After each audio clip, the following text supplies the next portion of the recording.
嗨，大家好，我是坦平树。今天是2025年1月12号。这一期咱们再聊一聊中国的经济啊。日经中文网10号刊登了一篇报道，叫2024年中国物价涨幅创15年新低啊，这是15年以来最低的涨幅。中国国家统计局1月9日发表的数据显示，2024年居民消费价格指数 CPI 比上一年上涨0.2%，显示物价趋势剔除食品和能源的核心指数的涨幅为0.5%，创出2009年以来最低增速，通货紧缩压力在加强。自从去年这个前央行的行长在一个论坛上大大方方的说出了通缩压力以后，通缩这个词才在这个社交媒体上广泛的被允许提起，那些专家经济学家才敢说这些通缩。我记得2023年都不敢承认叫通缩，不知道大家还有没有印象？那么2024年最大的进步就是认识到这是通缩，也是让人很无奈。他说，综合指数的涨幅与2023年持平，长期持续的房地产不景气导致需求不足仍在持续，特别是以耐用消费品为中心的销售萎缩。按产品类别来看，汽车和摩托车下降5.1%，汽车的低价竞争日趋激烈，降幅与2023年相比有所扩大。也就是2024年这个汽车销量增长是以低价内卷打价格战所换取的。理由是什么呢？理由就是2024年汽车降价的幅度远超过2023年。按照这个，我们想象一下2025年是什么一个情况，就是汽车啊，你不降价，你还能跟2024年一样吗？你要想超过2024年，就是在这个基础上再增长，那你记得比2024年降价还得厉害。这就是为什么比亚迪在去年年底给供应商发这个函，要求2025年，对吧？价格再下降10%。这厂商早就做好准备，你不肉搏，你不打价格战，那你就等着被淘汰。现在就看谁盖子捂得快，现在是8个缸5个盖子，捂得慢的你就露馅了。经常在购买新房时更换的家具和家电也下降了1.6%。由于住宅销售低迷，价格容易面临下行压力，下降幅度与2023年相比有所扩大。智能手机等通讯设备也下降1.7%。我今天看了一个报道，这分析师对苹果现在已经开始警惕了。这个苹果本身没有什么问题，但是它的市场，就整个的手机市场在萎缩，这就跟汽车是一样的。2025年比2024年恐怕，尤其在中国这个市场，这个苹果销量要承压。也就是今年你还炒苹果股票的要当心，什么时候有可能给你来一闷棍呢？智能手机等通讯设备下降1.7%，指的是价格，其背景是由于就业不稳定，家庭节约意愿增强。咱们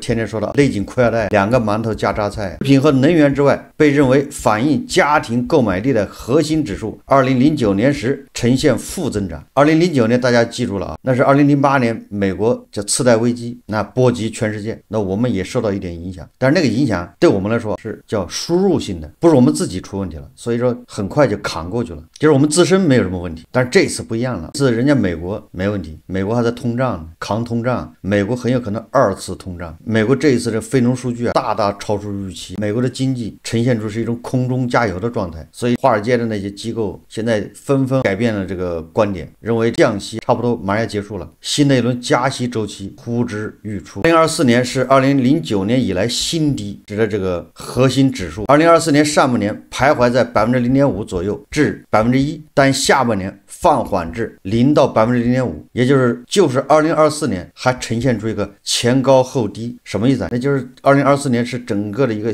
加速下跌状态，这些都预示着2025年这压力更大。这文章说，由于房地产不景气的长期化，正在陷入物价难以上涨的反通货膨胀，那不就是通缩吗？中国人民银行在2024年12月召开的当年10到12月货币政策委员会会议上提出了择机降准降息的方针，暗示将进一步放宽货币政策。但现在也遇到问题啊，叫择机。那资本市场、债券市场都已经对此有所反应了，人家都已经在哪儿准备好了，等着央行送大礼包，要不然债市怎么那么牛？你一降息，那债市还得走牛。所以你看，央行现在是左右为难，已经到这地步，进退维谷，你不降准不降息，通货紧缩没治。作为2025年经济运作方针之一，中国政府将扩大内需作为重点，负责经济政策的国家发展和改革委员会宣布，实施手机和平板电脑等购新补贴，6000元以下的手机等可获得15%的补贴，微波炉、洗碗机和电饭锅等将纳入补贴对象，旨在通过扩充补贴制度促进更换，恢复内需。但也有观点认为，这只会导致需求的透支。你看看日经中文网报道很有意思啊，他这个就点出了本质，就像这种叫消费，尤其是电冰箱、洗衣机这种一买就管10年，这种消费你刺激他，说白了就是他本来把后年要买的提前到今年了，或者把明年要买的他今年买，因为今年你不给补贴吗？他觉得合适他就买了，那他明年他就不买，或者后年他就不买了，你这无非就把本来在后面的消费你给提前到今年了，有那么一点拔苗助长的意思，解决不了问题。到目前为止，中国并未推出伴随大规模财政刺激的消费刺激措施。日经中文网他说3月召开的全国人民代表大会有可能会提出新的对策，这一下子也等到3月了，这中间还有2个月，怎么办？同样还是日经中文网，他在2年前，就至少到现在为止1年半之前，他就已经指出了，因为咱们现在都喜欢拿消失的30年，就是日本来跟咱们中国当前的困境做对比，这几年一直这样，尤其是顾朝敏，野村证券的首席经济学家，他提出资产负债表衰退这个理论之后，很多专家和学者认为咱们也是资产负债表衰退，所以我们研究的时候，我们分析的时候，总喜欢拿日本消失的30年做对比，引以为戒。但是这个15个月之前，日经中文网他就刊登一篇报道，叫中国重蹈日本覆辙，打了个问号，说现在判断为时过早，说房地产泡沫的破裂、人口减少以及年轻人的就医困难，日本1990年代以后面临的问题，如今似乎也重重的砸在了曾经高速增长的中国经济头上。中国的7月居民消费价格指数转为负增长，对通货紧缩的警惕也正在提高，中国是否正在走上日本的老路？这个是2023年9月份这个报道，所以那个时候还没有承认是通货紧缩，那个时候都认为咱们有可能通货紧缩，咱们只是对它进行警惕，不敢公开承认，也不准公开承认。这个日经中文网说只有中国的物价在下跌。他说，在日美欧央行苦苦思索如何应对粘性通货膨胀的情况下，中国却面临采取相反应对措施的局面，犹如以房地产低迷为背景的需求不足，物价面临下行压力，可能出现无法摆脱低增长和低通胀的日本化。关于中国经济低迷的背景，除了占国内生产总值 GDP 1/4的房地产低迷，还因为新冠疫情导致全球需求从商品转向服务，出口产业受到打击。与发达国家相反，法国巴黎银行证券的首席经济学家河野龙太郎指出，完全没有实施对家庭的现金补贴等大规模财政支持，这也削弱了需求。这个我记得胡锡进老师是坚决反对的。口罩期间不有很多人说，你看美帝给老百姓发钱，欧洲国家给老百姓发钱，就连咱们的香港、澳门也在给居民发钱，为什么我们就不能给老百姓发钱？胡锡进老师一针见血地指出都发钱就等于都没有发钱。这个胡锡进老师著名的论断，大家应该还记得，发钱肯定会造成一些问题，就是通胀，但是给低收入的人该发还要发，渡过难关。这个日经新闻网说，2008年雷曼危机以后，也就是美国的次贷危机，中国采取了果断的经济对策，引发了设备过剩等问题，这留下了惨痛的经历。好坏姑且不论，此次通过对货币政策和财政政策刺激经济持慎重态度，这也导致了出现日美不同的物价走势。这个日经中文网他认为人口减少成为通缩的主因，问题是这种低迷是否只是暂时的，影响重大的是今后将全面加剧的人口减少。中国人口已经开始减少，自2020年代后半期开始，将以每年数百万人速度减少。河野表示，中国作为购房核心群体的25到34岁人口，在2010年后半期已经达到顶峰，这也与1990年前后泡沫破裂的日本如出一辙。当时团块世代，什么团块世代？实际上指的就1947年到1949年婴儿潮，这就是那个傅鹏嘴里所说的婴儿潮。到属于购房主力的35到44岁，那正好到了上世纪90年代，上个世纪50年代出生的到上个世纪90年代正好达到高峰。如果住房需求在结构上不断减弱，调整可能会持续很长时间。高盛证券首席经济学家马场直彦表示，如果按照日本的经验，人口减少首先将带来通缩，如果人口减少导致经济萎缩的预期加强，投资和消费将受到抑制，物价将出现下降。在一段时间后，由于劳动力短缺，人口减少转化为通货膨胀主要原因，但目前很可能成为通货紧缩的主要原因。在日本，经济泡沫破裂带来的巨大冲击叠加人口减少，导致经济实力下降，低增长和低通胀长期持续。中国正在吸取不良债权问题引发强烈信贷紧缩的日本经验，这个就是我前阵子说的啊，就是应收账款，这是最主要的核心。这个不良债权对我们的金融机构来说压力也很大，但是它还在后面，它毕竟还有防火墙，他们手上毕竟还有抵押物，这个抵押物无非就是好处理还是不好处理，足不足额，足不足值，能不能覆盖敞口，就这些。前面还有一批敢死队，肉身敢死队，那就是大大小小的供应商，他们的应收账款没有任何抵押，没了就没了。但是这些供应商他们另外一端又欠银行的债权，这个债务啊他又没有办法免掉，人家欠他的这个应付供应款，那破了就破了。所以2025年这个不良债权首先要体现在大量的中小企业小老板走上破产之路，后面这个火才可能会烧到银行金融机构，因为他手上大量的债权，他的抵押物没有办法处理，他手上拿了很多土地也卖不了，拿了很多房产也卖不了，银行拿了很多抵押物是股票，那股票现在股价暴跌，那银行手上还有什么不好处置。所以你看火烧连营，它是一步一步的。2025年恐怕就是债权问题包不住了。为什么恒大包了以后咱们现在还扛了3年？那都是靠个人靠企业靠以前的积蓄在支撑，有的扛不住，因为恒大暴雷而导致它产业链上下游已经有很多企业已经破产重整或者破产清算了，但是更多的那些小企业都在苦苦支撑。这也是为什么现在银行的钱贷不出去的主要原因啊！谁也不愿意去贷款，有资格的啊，有能力的贷款的他不贷，倒是像恒大这种等着要钱用的，融创、万科，他倒是缺钱，他倒是想贷，他没有那个资格，没有那个信誉了，这就导致信贷紧缩啊。所以说银行的人很难干，2025年银行的人估计人人都要背放贷的 KPI 啊。马场直彦高盛的经济学家他认为中国应该不会像日本一样下滑，但下行压力目前仍然持续。这个日经中文网他分析，他说中国和日本的不同，他说曾担任日本银行调查统计局长的日本一桥大学教授关根敏隆指出啊，他说中国还有政策回旋的余地，但如果政策陷入被动，就有可能陷入通缩。这是1年半之前说的，现在已经通缩了。说日本的教训是，一旦物价不会上涨，这种观念在企业和家庭中扎根，就需要相当长的时间才能摆脱这种状况。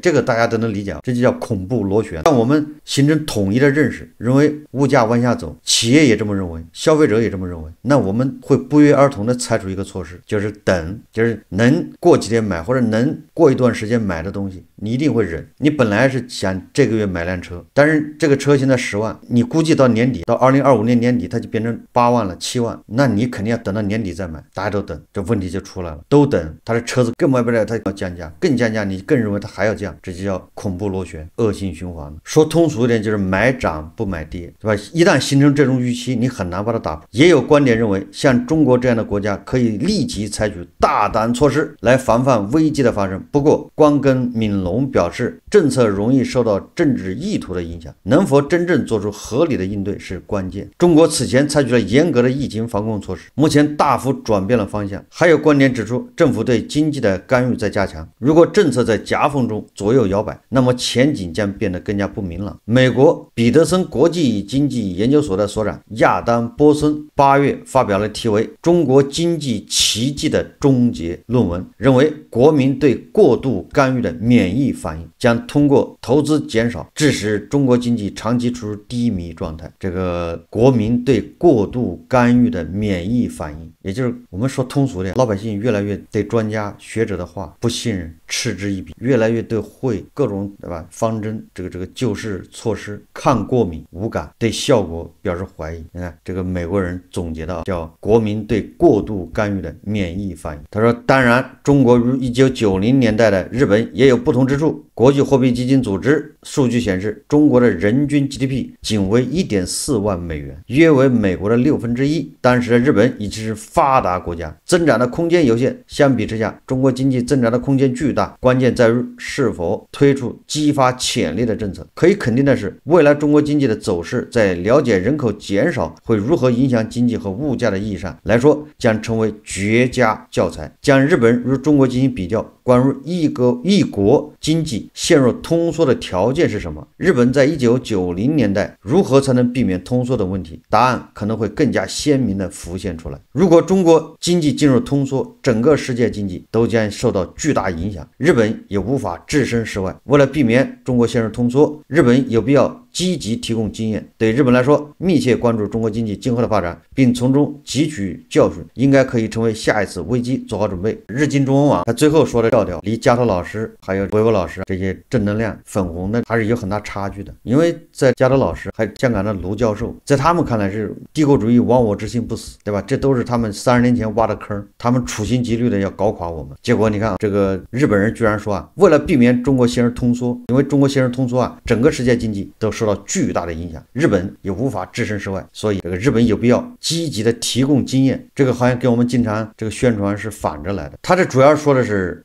人口减少成为通缩的主因。那这个观点可是15个月之前提出来的。2023年咱们新生儿出生率好像只有700多万，将近800万吧。2024年好像还没出来，大概也就是800多万，跟我们最高峰是1700多万，少了一半。有家庭的人了解，尤其是为人父母的，不管是农村还是城市，不管是北京、上海还是中西部地区，都差不多。一个家庭如果有个小孩，那开销花费那就成倍增加。反过来说，这也就是为什么现在年轻人不愿意生孩子的原因，生个孩子负担太重。那这个负担如果大家都省掉了，那整个社会的消费那不就大幅度下降吗？这个新生儿一下降，导致了早教机构全部关门。这个早教你看什么金宝贝什么一堆的，那个消费就海了去了，从奶粉到尿不湿，从保姆对吧育儿嫂到各种培训，社会需求降低多少？关键是人口断崖式下跌，你再过10来年，越往后就随着时间的推移，随着断崖的这批孩子越来越大，本来他们应该是买房了，本来父母有的准备为他们准备买房，那是不是买房的需求也大幅的萎缩？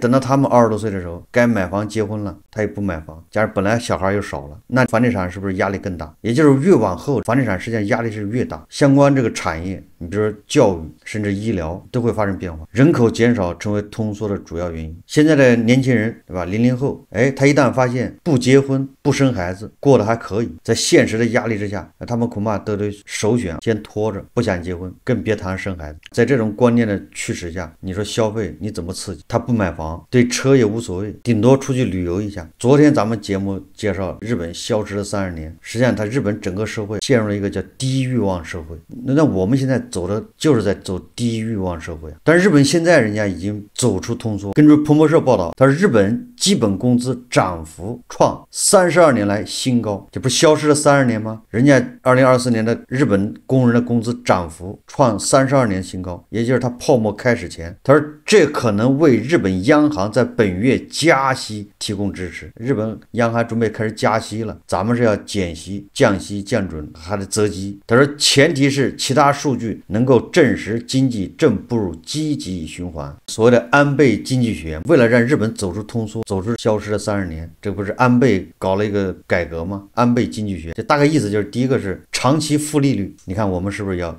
我们不敢说负利率，所以说利率恐怕是要接近0，在日本直接就长期负利率。第二个是积极的财政政策，咱们去年的会议也说了，积极财政政策还有宽松的货币政策，14年来第一次提宽松货币，这个积极财政，这恐怕我们正在做。第三个就是结构性改革，安倍经济学搞了10年，现在日本目前看算是走出了泥塘，走出通缩。日本现在首先一个，它的房价好像已经开始在增长，日本的股市它已经创出了高峰了，创了新高，前年创了新高嘛。东京的房价也创了新高，就是历史新高啊！这些恐怕都是标志日本已经走出了通缩。刚才日经新闻网也说了对消费的刺激，补贴、发购物券，这种刺激好坏还很难评价，利弊得失一时还算不清。清。我们更多的人感受到的是，他这个刺激，这消费券也发不明白，对吧？你想买的东西买不到，你还得靠抢，往往是那些不法商家、不法分子钻了漏洞，对吧？就是一个消费券都发不明白，靠这种刺激也解决不了问题，还得想办法解决居民的收入，让居民的收入也提高，让老百姓收入。就收入分两部分，一个是你的工资每个月给你发的钱，还有是财产性收入。什么叫财产性收入？就是农民的宅基地，你现在1毛钱不值，你说值钱你卖不掉，没有流动性。如果农民的宅基地它可以交易，那就相当于你给农民一笔财产性收入。我这举个例子，就这些收入，或者